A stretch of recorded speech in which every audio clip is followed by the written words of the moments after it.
கந்த சஷ்டி கவசம்.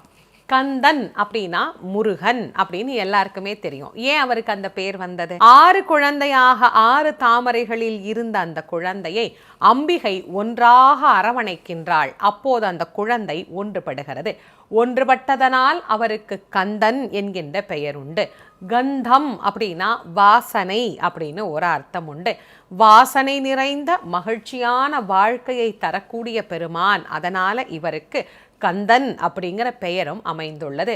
கந்தன் என்கின்ற கட்டுத்தறி போல் நம் ஆன்மாவை துணையாக பற்றி கொண்டு அருளை புரியக்கூடிய அற்புதமான தெய்வம். அதனால் இவருக்கு கந்தன் என்கின்ற பெயரும் வந்தது. பகைவனுடைய பராக்கிரமங்களை வற்றச் செய்பவன். அதனால் இவருக்கு கந்தன் என்று பெயர். சத்ரும் சோஷயத்தீத்தி ஸ்கந்தகா என அமரசிம்மம் பேசுகின்றது.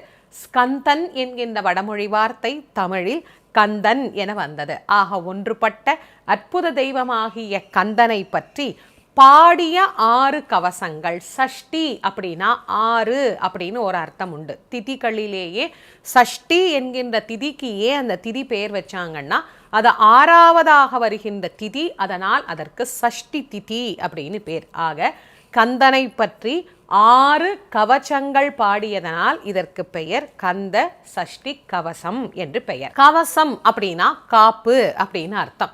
எதற்கு காப்பு?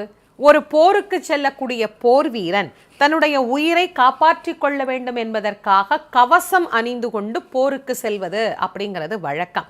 நம் உடலுக்கு கவசமாக, நம்முடைய மனதுக்கு கவசமாக, நம்முடைய ஆன்மாவிற்கு கவசமாக, எந்த துயரும் நம்மை வந்து தாக்காதபடி நம்மை காக்கின்ற கவசங்களாக விளங்குவதனால் இதற்கு கந்த சஷ்டி கவசம் அப்படின்னு பேரு.